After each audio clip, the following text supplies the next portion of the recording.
ప్రమాదాల బారిన పడి తరచూ ప్రాణాలు కోల్పోతున్న సంఘటనలు మనం నిత్యం చూస్తుంటాం. హెల్మెట్ లేకుండా వాహనం నడపొద్దని ఎంత ప్రచారం చేసినా, ఫైన్లు విధించినా ద్విచక్ర వాహనదారులు మారడం లేదు. ఇలా జరగకుండా ఓ గ్రామంలో హెల్మెట్ తప్పనిసరి చేస్తూ నిర్ణయం తీసుకున్నారు. ఆ స్టోరీని ఇప్పుడు చూద్దాం. ఓ చెట్టు కింద హెల్మెట్స్, పక్కన ఒక రిజిస్టర్ బుక్. ఆ ఊర్లోకి వచ్చి వెళ్లేవారు హెల్మెట్లు తీసుకోవడం, మళ్లీ ఇచ్చి వెళ్లడం గమనించారా? ఇది నిజామాబాద్ జిల్లా ఇందల్వాయి మండలం ఎల్లారెడ్డిపల్లి గ్రామంలో కొత్తగా ఎన్నికైన పంచాయతీ పాలక మండలి కీలక నిర్ణయం తీసుకుంది.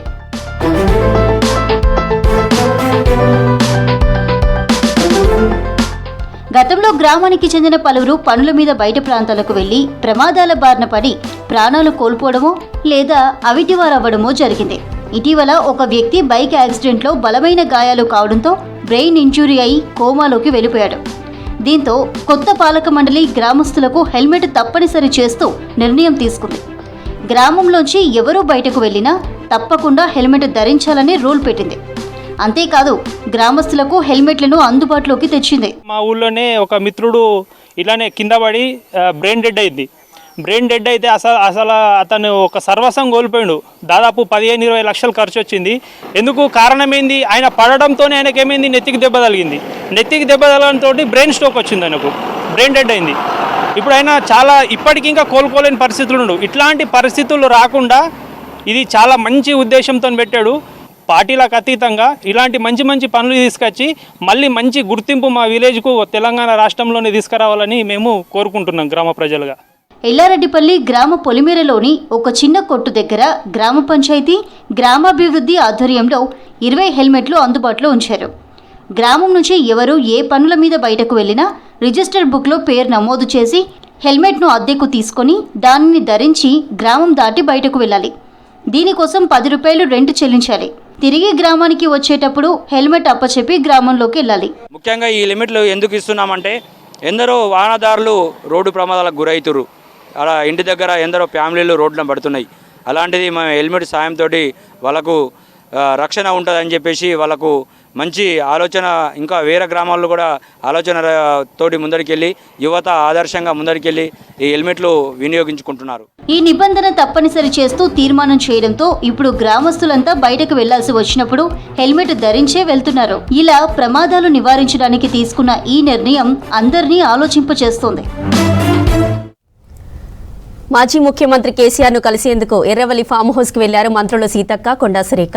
మేడారం జాతరకు రావాలని కేసీఆర్కు ఆహ్వాన పత్రాన్ని అందించారు. గాంధీ భవన్ నుంచి నేరుగా ఎర్రవెల్లి వెళ్లిన మంత్రులు ఎర్రవెల్లి ఫామ్ హౌస్కు చేరుకోగానే మాజీ రాజ్యసభ సభ్యుడు సంతోష్రావు ఆహ్వానం పలికారు. దగ్గరుండి కేసీఆర్ దగ్గరకు మంత్రులను తీసుకెళ్లారు. కేసీఆర్తో ప్రత్యేకంగా భేటీ అయ్యారు మంత్రులు. కుటుంబ సమేతంగా వనదేవతలను దర్శించుకోవాలని మాజీ ముఖ్యమంత్రిని కోరారు మహిళా మంత్రులు. దీనిపై సానుకూలంగా స్పందించిన కేసీఆర్ ఏదో ఒకరోజు మేడారం జాతరకు వచ్చి వనదేవతలను దర్శించుకుంటానని చెప్పారు. లోపలికి మంత్రులు రాగానే బాగున్నారా అమ్మ అంటూ కేసీఆర్ మహిళా మంత్రులను పలకరించారు. అతిథి మర్యాదతో పసుపు కుంకుమలు, చీర, తాంబూలాలతో ఆడబిడ్డలను సత్కరించారు కేసీఆర్. ఆ తర్వాత ఆహ్వాన పత్రికను కేసీఆర్కు అందించారు. ఈ నెల 28 నుంచి మేడారం మహాజాతర జరగనుంది. ఇప్పటికే సర్కార్ ఏర్పాట్లు చేస్తోంది. నాతో పాటు సురేఖ ఇద్దరం కలిసి ఇక్కడ మరి మాజీ సీఎం గారు, ఆపోజిషన్ లీడర్గా ప్రతిపక్ష నేతగా ఉన్నటువంటి కేసీఆర్ గారిని కలిసి మరి జనవరి 28 నుంచి 31 వరకు జరిగేటువంటి మన రాష్ట్ర పండుగగా, మరి దేశ విదేశాల నుంచి కూడా ఎంతోమంది భక్తులు వచ్చేటువంటి పండుగ, మరి కొంగు బంగారంలా కోరిన కోరికలు తీరుస్తున్నటువంటి సమ్మక్క సార్లమ్మ మహాజాతర జరుగుతున్న సందర్భంగా మరి మాజీ ముఖ్యమంత్రి గారు గౌరవ శ్రీ కేసీఆర్ గారిని నేను, మా అక్క సురేఖ అక్క గారు, అదేవిధంగా ఇక్కడ ఆకాంక్ష గారు, మన జిల్లా అధ్యక్షురాలు, మా ములుగు జిల్లా అధ్యక్షుడు డిసిసి పైడాకల అశోక్ గారు, మేమందరం కలిసి రావడం జరిగింది. వారు మొన్న అసెంబ్లీలో అందరు ఫ్లోర్ లీడర్లకు, అదేవిధంగా ఎమ్మెల్యేస్కి అందరికి కూడా ఆహ్వానం పలకడం జరిగింది. కాబట్టి ఆ రోజు మరి మేము కేసీఆర్ గారు టైం అడగడంతో ఈరోజు వారు మాకు టైం ఇచ్చారు. ఆ టైం ప్రకారం ఎలాంటి రాజకీయ సంబంధాలు కాదు, ఇది ఒక ట్రెడిషన్, ఒక సాంప్రదాయబద్ధంగా నిర్వహించుకునేటువంటి జాతర. ఆదివాసీ బిడ్డలుగా పుట్టినటువంటి సమ్మక్క సారలమ్మలు కానీ ఈ రాష్ట్రంలో కానీ పక్క రాష్ట్రాల్లో కానీ అందరి దేవుళ్ళుగా ఒక కులము, మతము, ప్రాంతము అనేటువంటి తేడా లేకుండా మరి అందరి కోరిన కోరికలు తీర్చే తల్లులుగా ఉన్నారు. కాబట్టి ఈ యొక్క మహాజాతరకు మేము ఆహ్వానించడం జరిగింది. వారు అదేవిధంగా కేసీఆర్ గారు, వారి సతీమణి శోభమ్మ గారు కూడా ఇద్దరు కూడా కూర్చొని మేము ఇచ్చినటువంటి ఆహ్వానాన్ని స్వీకరించడం జరిగింది. అదేవిధంగా పట్టు వస్త్రాలను కూడా మేము దేవుని తరపున వారికి అందించడం జరిగింది. వారు కూడా సంతోషంగా స్వీకరించి రిటర్న్ మాకు కూడా ఇద్దరికి చీరలు పెట్టడం జరిగింది. సంతోషం. ఇది రాజకీయాలు మాట్లాడుకునే టైం కాదు, రాజకీయ వేదిక కాదు. ఇది మన రాష్ట్రంలో 96లోనే సమ్మక్క సారలమ్మ జాతరను స్టేట్ ఫెస్టివల్గా ప్రకటించుకోవడం జరిగింది. కాబట్టి అన్ని పక్షాలను, అన్ని కులాలు, అన్ని మతాలు, అన్ని ప్రాంతాలను కూడా ఆ ప్రాంత ఆడబిడ్డలుగా మేము ఆహ్వానించడం జరుగుతుంది. కాబట్టి తప్పకుండా వారు కూడా రావాలని కోరినాం. వారు కూడా సానుకూలంగా స్పందించడం జరిగింది. ఈ నెల 28, 29, 30, 31వ తేదీల్లో 2 సంవత్సరాలకు ఒకసారి కూడా ఘనంగా జరిగేటువంటి సమ్మక్క సారలమ్మ జాతర మరి వరంగల్లో ఏటూరు నాగరం గిరిజన ప్రాంతంలో జరిగే జాతర గురించి మీ అందరికీ కూడా తెలుసు. మరి గతంలో ఎప్పట్లాగానే ఉండేది కాబట్టి మామూలుగా ఏవో అరేంజ్మెంట్స్ చేసి భక్తులు వచ్చి వెళ్ళేవాళ్ళు, వాళ్ళకు సౌకర్యాలు కల్పించే వాళ్ళము. కానీ ఈసారి మన ముఖ్యమంత్రి గారు ఒక ఆలోచనతోటి దాన్ని అభివృద్ధి చేయాలనేటువంటి లక్ష్యంతో వారు దాదాపుగా 180 కోట్లు, దాదాపు 200 కోట్ల వరకు కూడా రాబోతా ఉంది. అన్ని కోట్లు పెట్టి దాని రూపురేఖలు మార్చి పర్మనెంట్ స్ట్రక్చర్గా మరి కొన్ని వందల సంవత్సరాలు నిలబడే విధంగా దాన్ని నిర్మించాలని చెప్పి ఈరోజు వారు కన్స్ట్రక్షన్ చేయడం జరిగింది. దానితోటి ఎన్నో 800 సంవత్సరాల నుంచి కొలుస్తున్నటువంటి ఈరోజు ఆ వనదేవతలకు గిరిజన బిడ్డలు ఆనందంతో వాళ్ళు ఈరోజు చాలా సంతోషపడతా ఉన్నారు. సీతక్క కూడా అక్కడ లోకల్ ఎమ్మెల్యే మరియు గిరిజన బిడ్డ కాబట్టి ఆమె కూడా అక్కడ ఉండి ప్రత్యేకంగా ఆ కన్స్ట్రక్షన్స్ ఎలా జరుగుతున్నాయి అని నేను, శ్రీనివాసరెడ్డి గారు, అక్క అందరం కూడా పరిశీలిస్తూ ఉన్నాము. అయితే ఈ 18, 19వ తారీఖు రోజు సీఎం గారి చేతుల మీదుగా దాన్ని ఓపెనింగ్ చేయించడం జరుగుతూ ఉంది. మరి ఇన్విటేషన్ అనేది అందరినీ పిలవాలి కాబట్టి మేమిద్దరం కూడా తను అక్కడ లోకల్ ఎమ్మెల్యేగా, ఒక దేవాదాయ శాఖ మంత్రిగా మేమిద్దరం కూడా అందరికీ కూడా ఇన్విటేషన్స్ ఇస్తూ ప్రధాన ప్రతిపక్ష నేత అయినటువంటి మాజీ ముఖ్యమంత్రి గారు అయినటువంటి కేసీఆర్ గారికి కూడా ఇద్దరు ఆడబిడ్డలను కూడా వచ్చి వారికి ఇన్విటేషన్ ఇచ్చి తప్పకుండా సతీ సమేతంగా వచ్చి దర్శనం చేసుకోవాలని వారు కోరడం జరిగింది.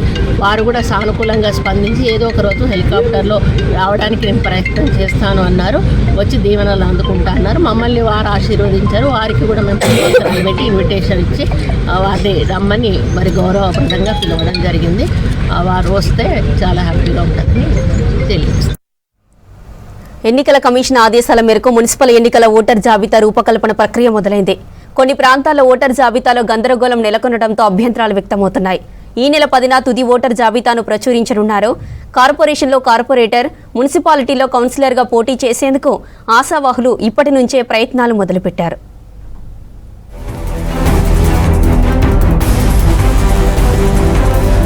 మహబూబ్ నగర్ కార్పొరేషన్ హోదాలో తొలిసారి ఎన్నికలు జరగబోతున్నాయి. మొత్తం 60 డివిజన్లున్న కార్పొరేషన్ ఎన్నికలను రాజకీయ పార్టీలు ప్రతిష్టాత్మకంగా భావిస్తున్నాయి. ఇటీవల అధికారులు విడుదల చేసిన ఓటర్ జాబితాలో తప్పులు దొర్లాయి. దీంతో గందరగోళానికి దారితీసింది. కొన్ని డివిజన్లలో మరో డివిజన్కు సంబంధించిన ఓటర్ల పేర్లు, అడ్రస్లు ఉన్నాయి. మరికొన్ని డివిజన్లలో తప్పుల తడకగా ముసాయిదా ఓటరు జాబితా ఏకంగా పంచాయతీలకు సంబంధించిన ఓటర్ల పేర్లు ఉన్నాయి. తప్పులు దొరలటంతో కార్పొరేటర్ స్థానాలకు పోటీ చేయాలనుకునే నాయకులు ఆందోళన చెందుతున్నారు. డివిజన్ వారీగా ఓటర్ లిస్టును మొన్న రీసెంట్గా ఇచ్చారు. మనకు వార్డు ఆఫీసర్లు తీసుకొని వచ్చారు. వార్డులో చూస్తే కొన్ని పక్కల వార్డులే కూడా యువతలకి వచ్చినాయి. అది వాటిని అన్నింటి మళ్ళీ ఒకసారి ప్రక్షాళన చేసి నీట్గా పెడితే బాగుంటుందని నా ఉద్దేశం. ఎందుకంటే ఆ పక్క వార్డులో కూడా యువతలకి వచ్చినాయి. కొన్ని అందులో కూడా మధ్యలో ఏమున్నాయి అంటే డిలీట్ అయినాయి కూడా. కొంతమంది ఉండని ఇక్కడ స్థానికంగా ఉండడంలో కూడా పాతవి అట్లే ఉన్నాయి, ఉండిపోయిన డిలీట్ చేసి కొంచెం ఓటర్ లిస్టు నీట్గా సెట్ చేస్తే బాగుంటుందని నా అభిప్రాయం. మహబూబ్నగర్ పురపాలక కార్పొరేషన్ ఎన్నికల సందర్భంగా ఓటర్ల లిస్టు రిలీజ్ చేయడం జరిగిందో చాలా ఓట్లు అయితే 3,300 ఉంటే ఈరోజు 3,500, 3,400, 3,900, 4,000 వరకు కూడా పోయింది. అయితే అది ఏ విధంగా వార్డు డివిజన్కు సరిపోతుంది. వార్డు డివిజన్ కోసం కేవలం 3,403 లోపలనే ఉండాలని చెప్పి డిసైడ్ చేయడం జరిగింది. మరి ఈరోజు 3,900 4,000 వరకు ఉన్నది కాబట్టి దీన్ని కూడా పరిశీలించాలి అధికారులు అని చెప్పి కోరుతా ఉన్నా. 40వ డివిజన్ క్రిస్టియన్ కాలనీలో ఓట్లన్నీ మాయమయ్యాయి. ఒకరి ఇంటి నెంబర్పై ఇతర పేర్లు నమోదయ్యాయి. 10వ డివిజన్ జాబితాలో బండమీదిపల్లి, బండ్లగేరి, కిసాన్ నగర్, రాజేంద్రనగర్, ఏనుగొండ డివిజన్లతో పాటు తిమ్మాజిపేట, బొక్కలోనిపల్లి పంచాయతీలకు చెందిన ఓటర్ల పేర్లున్నాయి. 31 డివిజన్ వల్లభ్ నగర్ లో 552 ఓట్లు ఎక్కువగా చూపారు. వల్లభ్ నగర్, గణేష్ నగర్ డివిజన్ కు 3,500 ఓట్లతో కూడిన జాబితా రూపొందించారు. కానీ ప్రస్తుతం 4,052 ఓట్లు మాత్రమే ఉన్నాయి. అదనంగా బండ్లగేరి, కిసాన్ నగర్ నుంచి 30 ఇళ్లను ఓటరు జాబితాలో కలిపి ఏకంగా 552 మంది 30 ఇళ్లలో ఉన్నట్లు పొందుపరిచారు. ఎలక్షన్ మున్సిపల్ కార్పొరేషన్ ఎలక్షన్ రావడం జరుగుతుంది. దానికి అనుగుణంగానే ఓటర్ లిస్టు వాళ్ళు విడుదల చేయడం జరిగింది. ఈరోజు వాడు ఇంతకుముందు మాకు 4,000 దాకా ఓటు బ్యాంక్ ఉండే, ఇప్పుడు 3,017 ఓట్లు మాకు ఒక ఓటర్ లిస్టు విడుదల చేయడం వార్డ్ ఆఫీసర్ తెచ్చి మాకు ఇవ్వడం జరిగింది. ఈ ఓట్లు మనం చూస్తుంటే వేరే వార్డులో ఇక్కడేసి ఇక్కడ వాళ్ళు అక్కడేసి ఈడ 2 ఓట్లు ఆడ 2 ఓట్లు వేయడం జరిగింది. మాకు చాలా ఇబ్బందికరమైనది. దయచేసి మున్సిపల్ కమిషనర్ గారు కానీ శ్రద్ధ చూపించి మా వార్డుల డివిజన్లు మాకు వచ్చేటట్లు ఎవరు వార్డు వాళ్ళకు ఇబ్బంది పడకుండా చేయాలని. ఎందుకంటే ఈ అవకతవకల నుంచి జనాలు ఓట్లు వేయడానికి కొరకు చాలా ఇబ్బందులు పడతారు. ఇంటి నెంబర్ ప్రకారం చూసుకుంటే మా వార్డుకు సంబంధించిన బౌండరీ ఉందో ఏదైతే ఉందో కొన్ని ఓట్లు అవతల వార్డుకు ఇవ్వడం జరిగింది. ఇతరులకు చాలా అవకతవకలు ఉన్నాయి కాబట్టి మేము ముఖ్యంగా కమిషనర్ గారికే కానీ కలెక్టర్ మేడంకే కానీ అడిషనల్ కలెక్టర్కే కానీ తెలియజేయడంగా ఏమైతే ఇప్పుడు మేము ఆబ్జెక్షన్ చేస్తున్నామో అవి సరిచేయాలని కూడా మేము వారికి కోరడం జరుగుతుంది. అప్పన్నపల్లి 3వ డివిజన్ ఓటరు జాబితాలో బండ్లగేరి, మర్లు, శ్రీనివాస కాలనీ, వల్లభ్ నగర్, పాత పాలమూరు పరిధిలోని ఓటర్ల పేర్లు, చిరునామాలు ఉన్నాయి. కుటుంబ సభ్యుల పేర్లు తారుమారయ్యాయి. పద్మావతి కాలనీ 7వ డివిజన్లో నగరంలోని 10, 15 డివిజన్లకు సంబంధించిన 25 నుంచి 30 ఓటర్లను నమోదు చేశారని కాలనీ వాసులు ఫిర్యాదు చేశారు. దీంతో మహబూబ్ నగర్ కార్పొరేషన్ కార్యాలయానికి ఫిర్యాదుల వెల్లువ మొదలైంది. అభ్యంతరాలతో అన్ని రాజకీయ పార్టీలు క్యూ కట్టాయి. నా వార్డు డివిజన్ నంబర్ 17 కొత్తది, పాతదేమో 36 వార్డు ఉంది. అట్లా ఏముందంటే నేను చూసిన లిస్ట్ కూడా నాతోనే ఉంది. జస్ట్ 130 ఓట్స్ ఆల్రెడీ అసెంబ్లీ ఎలక్షన్లలో పోయినాయి. అసెంబ్లీ ఎలక్షన్లో పోయినాయి, సేమ్ అట్లే వచ్చినాయి. మేము ఏం చేసినామంటే మళ్ళీ బూత్ వైజ్గా వేసి సీరియల్ నెంబర్, పేజ్ నెంబర్ వేసి మళ్ళీ డివిజన్, ఇప్పుడు నాది డివిజన్ నెంబర్ 17 to 18 షిఫ్టెడ్, అంటే 18 to 17లో షిఫ్ట్ చేసుకోవాలి అంతే.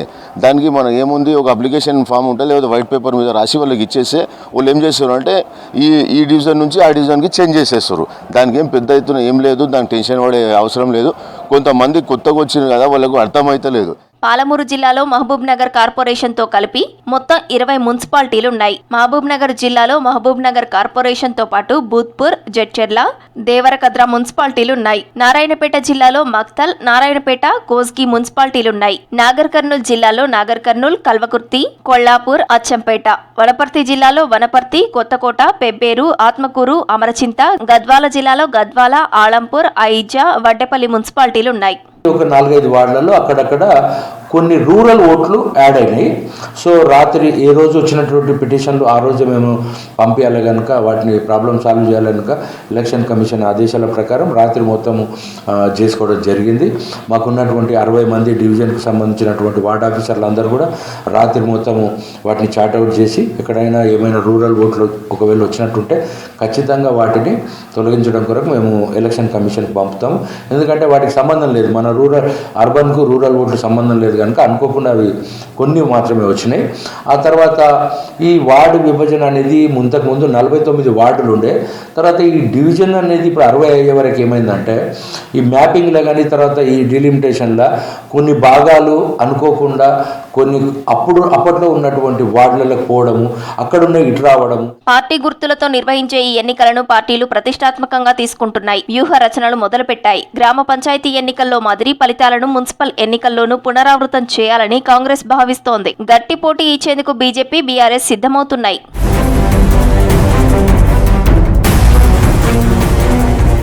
కరీంనగర్ జిల్లా ఉత్తర తెలంగాణలోని కీలక road junction Hyderabad to Ramagundam వెళ్లే ప్రధాన రాజీవ్ రహదారితో పాటు కరీంనగర్ నుంచి వరంగల్, సిరిసిల్ల, జగిత్యాల రహదారులపై నిత్యం వేలాది వాహనాలు పరుగులు తీస్తుంటాయి. అంతే స్థాయిలో ఈ రోడ్లపై నిత్యం ఏదో ఓ చోట ప్రమాదం జరుగుతూనే ఉంది. ప్రమాదకర మూల మలుపులు, రోడ్డు పక్కన పొంచి ఉన్న బావుల్లాంటి బ్లైండ్ స్పాట్స్ అనేక మంది ప్రాణాలు తీస్తుండగా అంతకు రెట్టింపు సంఖ్యలో క్షతగాత్రులవుతున్నారు. ఇటీవల జిల్లా కలెక్టర్ పమేలా సత్పతి ఇలాంటి బ్లాక్ అండ్ బ్లైండ్ స్పాట్స్పై ఫోకస్ పెట్టి వాటిని సవరించాలని ఆదేశించారు.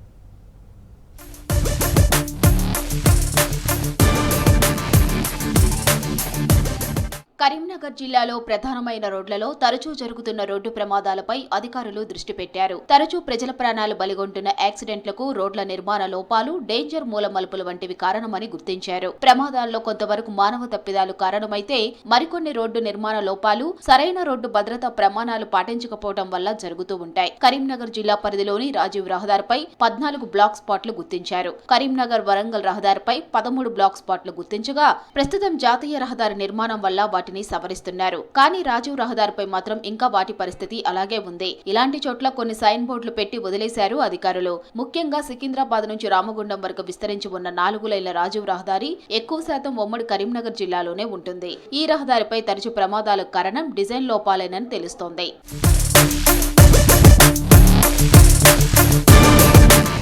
రాజీవ్ రహదారి నిర్మాణ లోపాలపై ఉమ్మడి రాష్ట్రంగా ఉన్నప్పుడే అప్పటి ఎమ్మెల్సీ భానుప్రసాద్ నేతృత్వంలోని శాసన మండలి సభ్యులతో వేసిన సభా సంఘం రాజీవ్ రహదారి లోపాలపై నివేదిక ఇచ్చింది. రాజీవ్ రహదారిపై ఉన్న అనేక మూలమలుపులతో పాటు రోడ్డు సమీపంలోని గ్రామాలకు వెళ్లేందుకు వీలుగా సర్వీస్ రోడ్ లేకపోవడం, అండర్ పాస్ రోడ్లు, రోడ్ ఓవర్ వంతెన లాంటివి లేకపోవడం వల్ల తరచూ ప్రమాదాలు జరుగుతున్నాయని తెలుస్తోంది. పోలీసులు మాత్రం బ్లాక్ స్పాట్స్ ఎక్కడున్నాయన్న సమాచారాన్ని ఆర్ఎన్బి అధికారులకు ఫార్వర్డ్ చేసి చేతులు దులిపేసుకున్నారు. రాజీవ్ రహదారిపై గతంలో స్పీడ్ గన్ ద్వారా వాహనాల వేగాన్ని నియంత్రించే కార్యక్రమాలు చేపట్టినా ఇప్పుడు అవేమీ కనిపించడం లేదు. ఎంటైర్ కరీంనగర్ ఓల్డ్ డిస్ట్రిక్ట్ ని కలిపితే మన దగ్గర ఉన్న బ్లైండ్ స్పాట్స్ ని ఐడెంటిఫై చేయడానికి ఒక కమిటీ ఉంది. కానీ మన దగ్గర ఈ కమిటీలు ఒకటి పేరుకు మాత్రానికి, వాస్తవం చెప్పాలంటే ఈ స్టేట్ హైవే అథారిటీ అంటారు, నేషనల్ హైవే అథారిటీ అంటారు, ఆర్ఎండ్బి అంటారు, లోకల్ బాడీ లోకల్ అథారిటీ అంటారు. కానీ ఎన్నిసార్లు బ్లైండ్ స్పాట్స్ని వాళ్ళు రెక్టిఫై చేస్తారు, ఎన్నిసార్లు ఇట్లా చూసి వెళ్ళిపోతారో అర్థం కావట్లేదు. వీళ్ళు ఒక టైం బీయింగ్కే బ్లైండ్ స్పాట్స్ని ఫోకస్ చేస్తున్నారు. రోడ్ సేఫ్టీ అంటే ఓన్లీ ఈ యంత్రాంగమే కాదు, ప్రభుత్వం తరఫున ప్రజల తరఫున రెండు పని చేస్తేనే ఈ రోడ్ సేఫ్టీ అనేది వస్తుంది. రాజీవ్ రహదారి ఒక్క కరీంనగర్ జిల్లాలోనే 107 కిలోమీటర్ల వరకు విస్తరించి ఉంది. గతంలో 2 లైన్ల రోడ్డుగా ఉన్న ఈ రహదారిని 4 లైన్లకు విస్తరించారు. ప్రమాదాలను నివారించడమే లక్ష్యంగా రోడ్డు వెడల్పు పనులు చేపట్టినప్పటికీ కాంట్రాక్టర్ల కక్కుర్తి మూలంగా రహదారిపై ప్రమాదకర మూలమలుపులు అలాగే ఉండిపోయాయి. రాజీవ్ రహదారి నిర్మాణం తీరులోనే లోపాలున్నాయని ఉమ్మడి శాసన మండలి హౌస్ కమిటీ నివేదిక ఇచ్చింది. ఈ రహదారిపై నిత్యం వేలల్లో తిరిగే వాహనాలు ఏదో ఒక చోట ప్రమాదాలకు గురవుతున్నాయి. సింగరేణి గనుల నుంచి బొగ్గు రవాణా, గోదావరి, మానేరు నదుల నుంచి ఇసుక రవాణా, జిల్లాలో దొరికే గ్రానైట్ ట్రాన్స్పోర్ట్ వంటివన్నీ రాజీవ్ రహదారి గుండాగానే సాగుతున్నాయి. దీంతో ప్రమాదాల సంఖ్య కూడా అదే స్థాయిలో ఉంటుంది.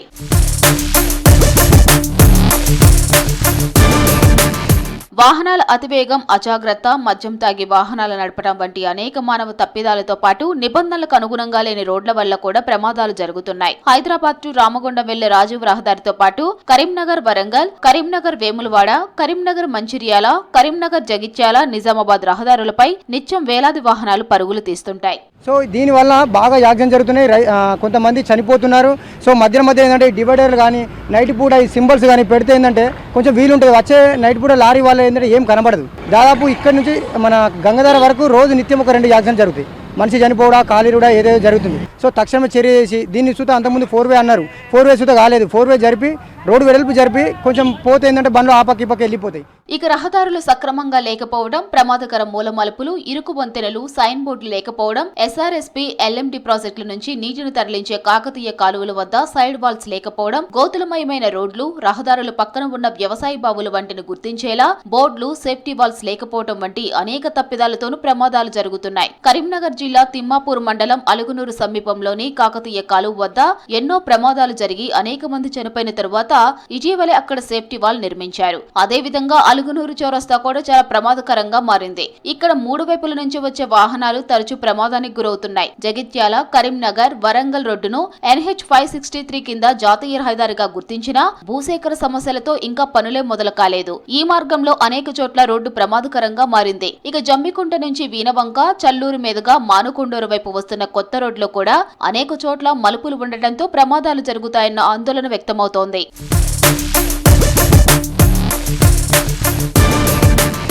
జిల్లాలో ఏటికేడు వాహనాల సంఖ్య పెరగడం, అదే స్థాయిలో ప్రమాదాలు కూడా పెరిగిపోతున్నాయి. ప్రమాదాల నివారణ బాధ్యత ఆర్టీఏ అధికారులతో పాటు ట్రాఫిక్ పోలీసులపై ఎక్కువగా ఉంటుంది. ఆర్టీఏ అధికారులు మాత్రం ఏటా ఓసారి వారం రోజుల పాటు రోడ్డు భద్రత వారోత్సవాలు, మాసోత్సవాల పేరిట కార్యక్రమాలు నిర్వహించి తమ బాధ్యత తీరిపోయిందనుకుంటున్నారనే విమర్శలు ఉన్నాయి. డేంజర్ అని బోర్డు కూడా లేదు. ఏం స్పీడ్ 100 స్పీడ్ పోతున్నారు, సప్ప వేసుకుని పోతున్నారు అంతే. కానీ ఇక మాకు బాగా ఇబ్బంది అవుతుంది. మొత్తం ఇక్కడ రోడ్డు దాటాలని కూడా బాగా ఇబ్బంది అవుతుంది. ఒక 4-వే చేసి మంచిగా నడుమ థియేటర్ కట్టి దీని గురించి అధికారులు చర్య తీసుకుంటే బాగుంటుంది. ఇది బాగా స్పీడ్ ఉన్నది, కంట్రోల్ లేదు. ఇది జర స్పీడ్ బ్రేకర్లు వేసి 4-వే చేయాలని అధికారులను కోరుతున్నాం.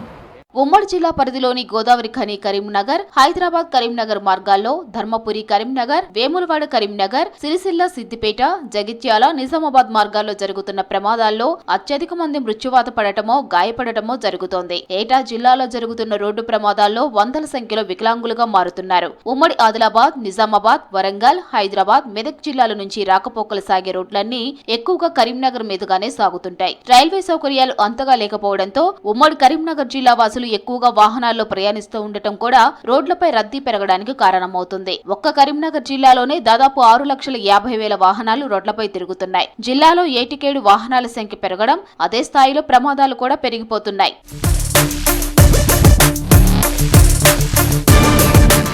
రహదారి ప్రమాదాలకు కారణమైన బ్లాక్ స్పాట్ లో కేవలం హెచ్చరిక బోర్డులు పెట్టి వదిలేయకుండా వాటికి శాశ్వత పరిష్కార మార్గాలు ఆలోచించవలసిన అవసరం ఎంతైనా ఉంది. ఈ దిశగా రోడ్డు సేఫ్టీకి సంబంధించిన అన్ని శాఖలు పనిచేయాలని కోరుతున్నారు జిల్లావాసులు.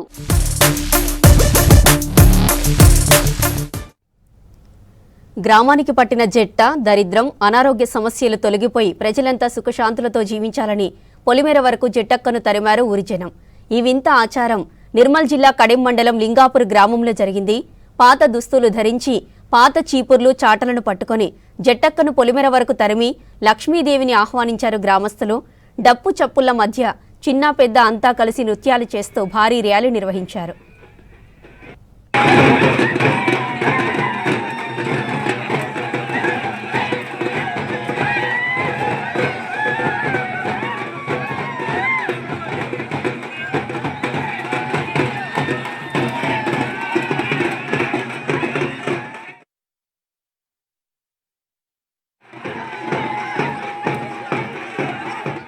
ఊళ్ళో నుంచి వెళ్ళి పొరిమేల దాటించడం జరిగింది. జట్టక్క అనగా లింగాపూర్ గ్రామ ప్రజల ఇళ్లల్లో ఉన్నటువంటి పాత బట్టలు, చీపుర్లు, చెప్పులు అనేది తీసుకొని దప్పు చప్పులతోని ఊరు నుంచి వెళ్ళి బయటకు పంపేయడం అనేది మా తాత ముత్తాతల నుంచి వెళ్ళి వస్తున్నటువంటి ఆనవాయితీ. అనగా జట్టక్కని ఊళ్ళో పొలిమేరల నుంచి వెళ్ళి బయటకు పంపిస్తే లక్ష్మీదేవి ప్రతి ఇంట్లో కొలువై ఉంటుందని మేము నమ్మకంతో ఈరోజు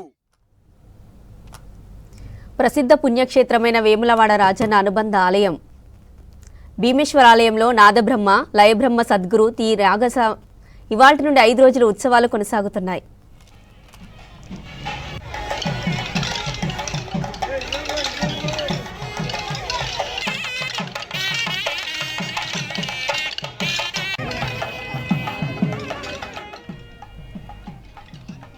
ప్రసిద్ధ పుణ్యక్షేత్రమైన వేములవాడ రాజన్న అనుబంధ ఆలయం భీమేశ్వర ఆలయంలో నాదబ్రహ్మ, లయబ్రహ్మ సద్గురు శ్రీ త్యాగరాజ స్వామివారి ఆరాధన ఉత్సవాల వైభవంగా ప్రారంభమయ్యాయి. ఇవాల్టి నుండి 5 రోజుల ఉత్సవాలు కొనసాగనున్నాయి. ఉత్సవాల సుప్రసిద్ధ కళాకారులతో శాస్త్రీయ, సంగీత, సోలో హరికథ, నృత్య నాటక సంస్కృత కార్యక్రమాలు నిర్వహించారు.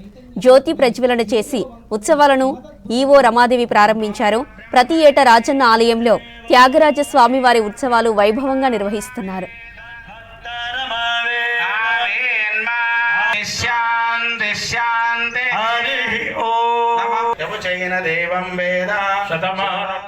దక్షిణ కాశీగా వెలుగొందున్న సందర్భంలో రాజన్న దేవాలయ విస్తరణలో భాగంగా మనం భీమన్న ఆలయంలో ఆర్జిత సేవలు కూడా జరుపుకుంటూ ఘనంగా అన్ని వార్షికోత్సవాలను కూడా జరుపుకుంటున్నాము.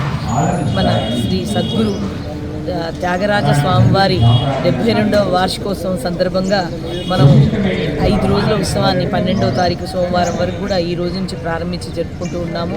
దీనికి సంబంధించినటువంటిది మనందరికీ తెలుసు, ఇక్కడ సంగీత కళాకారులు కూడా పెద్దపీట వేయడం జరుగుతుంది ఎక్కడైనా కూడా.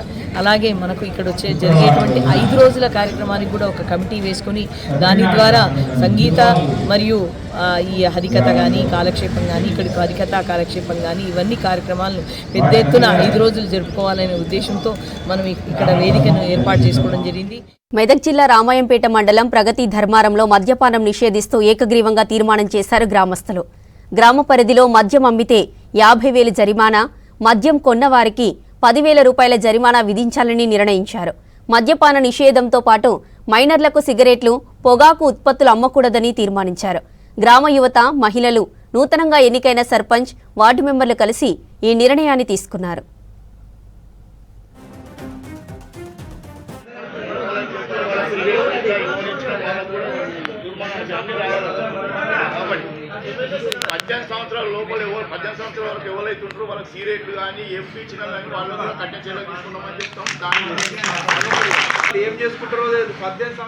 అందరు గ్రామ పెద్దలు అందరు కలిసి గ్రామ తీర్మానం చేయబడినది. గ్రామ సభ పెట్టి ఈ మద్య నిషేధం మొత్తం అందరు గ్రామ ప్రజలందరూ నిషేధించారు.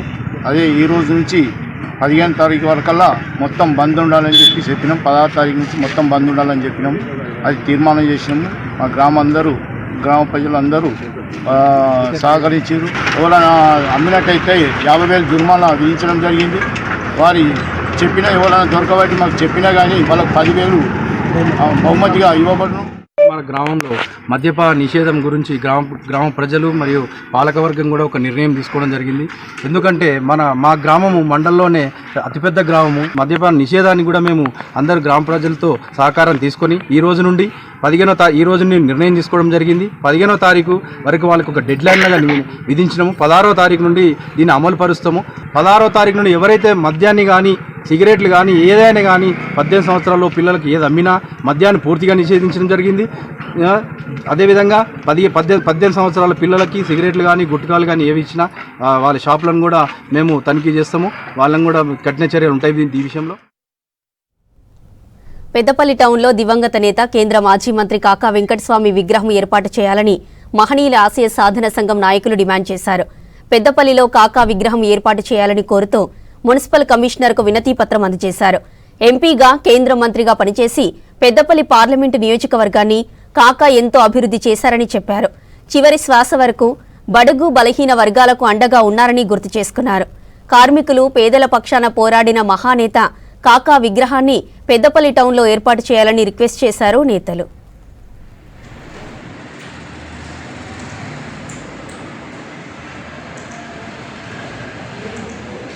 మన జిల్లా అభివృద్ధి కొరకే పనిచేస్తున్నారు. అదేవిధంగా ఈ మధ్యకాలంలో గత ఒక 5-6 సంవత్సరాల నుండి ప్రతి ఒక్క మహనీయుల విగ్రహాలు కూడా వెలుస్తున్నాయి. అది చాలా సంతోషకరం. ఎందుకంటే వాళ్ళను కూడా మనం గుర్తించుకోవాలి. వీళ్ళెవరు అంటే తెలవాలి. కాబట్టి మనం వీధిన మన విగ్రహాలు పెట్టుకోవడం కూడా మనకు అవసరమే. అది కూడా చేస్తుండ్రు. చాలా సంతోషం. ఇప్పుడు మన కాకా వెంకటస్వామి గారు ఎంపీగా ఉన్నప్పుడు ఎన్నో అభివృద్ధి పనులు చేసిన విషయం అయితే అందరికీ తెలిసిన విషయమే. దానికి ప్రత్యేకంగా చెప్పాల్సింది లేదు. ముకుందరెడ్డి గారు ఎన్నో పనులు చేసినారు. ఆయన విగ్రహం పెట్టడం కూడా చాలా సంతోషం. దానికి కూడా మేము హర్షం వ్యక్తం చేస్తున్నాము. అదేవిధంగా ఇప్పుడు పెద్దపల్లి మున్సిపల్ ఆఫీస్ నుండి ముందుకు పోతే అక్కడ సుభాష్ నగర్ ఎంట్రన్స్లో అక్కడ కాకా విగ్రహం పెట్టాలి. ఆ కాకా విగ్రహం పెడితే ఎందుకంటే ఆయన చేసిన పనులకు మనం కూడా అతన్ని గౌరవించుకోవడం కూడా మన అందరి బాధ్యత. కనుక ఈరోజు మేము కమిషనర్ గారికి రిఫరెండేషన్ ఇవ్వడం జరిగింది. ఖచ్చితంగా కమిషనర్ గారు మాకు సహకరిస్తారని మాకు నమ్మకం ఉన్నది. కనుక వెంటనే ఆ విగ్రహానికి సంబంధించిన ఆఫీసర్లు కావచ్చు, రాజకీయ నాయకులు కావచ్చు, అందరూ కూడా సహకరించి కాకా వెంకటస్వామి విగ్రహం అక్కడ స్థాపన గురించి అందరూ సహకరిస్తారని మేము ఆశిస్తున్నాం. హుజురాబాద్ కేంద్రంగా పివి నరసింహారావు పేరుతో జిల్లా ఏర్పాటు చేయాలని సాధన సమితి ఆందోళన చేపట్టింది. హుజురాబాద్ పట్టణంలో ర్యాలీ చేశారు పివి. హుజురాబాద్ జిల్లా సాధన జేఏసీ సభ్యులు స్థానిక హైస్కూల్ గ్రౌండ్ నుండి పివి విగ్రహం వరకు ప్రదర్శన నిర్వహించారు. చాలా కాలంగా ఉన్న ఈ డిమాండ్ను రేవంత్ సర్కార్ నెరవేర్చాలని కోరారు సాధన సమితి నేతలు.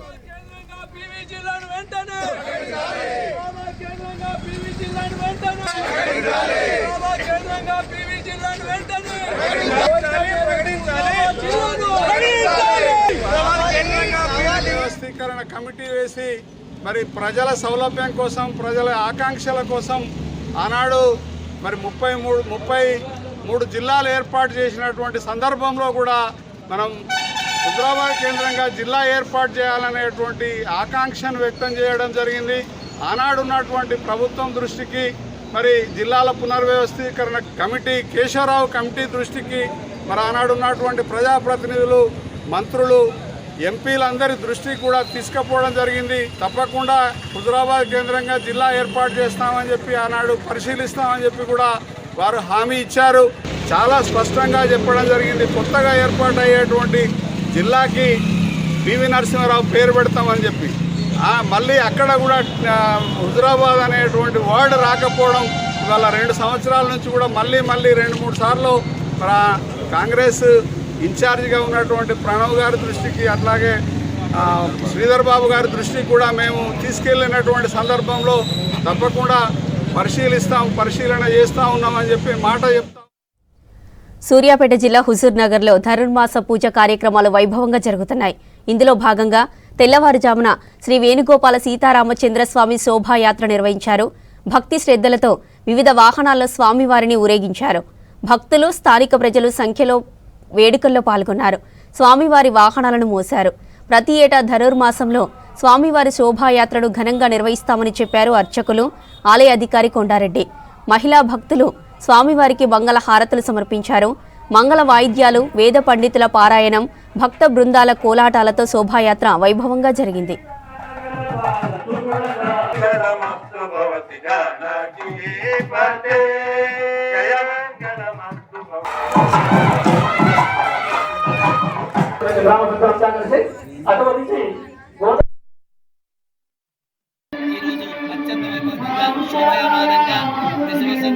భక్తులచే ఏర్పడుతున్న శోభయాత్ర కార్యక్రమం ఎంతో అత్యద్భుతంగా పూజలతో, కోలాటాలతో, వేద పారాయణలతో చక్కగా నిర్వహించబడింది. ఈ కార్యక్రమంలో భక్తులందరూ కూడా చాలా చక్కగా భక్తిగా శ్రద్ధగా పాల్గొన్నారు. ఈరోజు విశేషమైన భాషణాన్ని కూడా స్వామివారికి మెచ్చడం జరిగింది. సూర్యాపేట జిల్లా హుజూర్ నగర్ పట్టణంలో వేంచేసి ఉన్నటువంటి శ్రీ వేణుగోపాల సీతారామచంద్ర స్వామివారి దేవస్థానంలో ధనుర్మాస ఉత్సవాలు డిసెంబర్ నెల 16వ తారీఖు నుండి వైభవంగా జరుగుతున్నాయి. అందులో భాగంగా నేడు శోభాయాత్ర హుజూర్ నగర్ పట్టణంలోని పుర ప్రముఖులంతా ఇటు శోభాయాత్రలో పాల్గొని ఈ యొక్క కార్యక్రమాన్ని దిగ్విజయంగా పూర్తి గావించడం జరిగింది. ఈ యొక్క శోభాయాత్ర అనేది గత 16 సంవత్సరాల నుంచి ఈ యొక్క స్వామివారులను 9 వాహనాల మీద వేంచేపు చేసి భక్తులే బోయిలుగా అందరూ కూడా వారి యొక్క భుజస్కంధాల మీద మోసుకుంటూ వచ్చి ఈ సెంటర్లో ఈ యొక్క కార్యక్రమాన్ని గొప్పగా వైభవంగా చేసినందుకు అందరికీ కూడా దేవస్థానం పక్షాన ధన్యవాదాలు తెలుస్తున్నాం. హుజూర్ నగర్ పట్టణంలో కొలువై ఉన్న శ్రీ సీతారామచంద్ర స్వామి వేణుగోపాల స్వామి వారి ఊరసేవ భక్తులే బోయలుగా గత 14 సంవత్సరాల నుంచి హుజూర్ నగర్ నియోజకవర్గంలోనే, జిల్లాలోనే ఎక్కడా లేని విధంగా స్వామివారు అమ్మవార్లని అలవార్లతో కలిసి ఊరసేవకు తీసుకురావడం విశిష్టతగా ఉంది. దీంట్లో అత్యధిక సంఖ్యలో పుర ప్రముఖులతో పాటు పట్టణ ప్రజలు, మహిళలు, భక్తులు అందరూ కూడా పాల్గొనడం ఆనవాయితీగా మారింది. ఈ కార్యక్రమంలో కన్నుల పండగగా భక్తులు స్వామివారిని బోయలుగా మారి ఊరేగింపుగా ఊరి సేవకు తీసుకొచ్చి మళ్ళీ అక్కడ స్వామివారికి ఎదుర్కోలు ఉత్సవాన్ని నిర్వహించి తిరిగి మళ్ళీ స్వామివారిని గుడికి తీసుకువెళ్ళే కార్యక్రమం గత 14 సంవత్సరాలుగా జరగడం, దాంట్లో మేమందరం కూడా పాల్గొనడం మా అదృష్టంగా భావిస్తున్నాం. ఇవి తెలంగాణ అప్డేట్స్.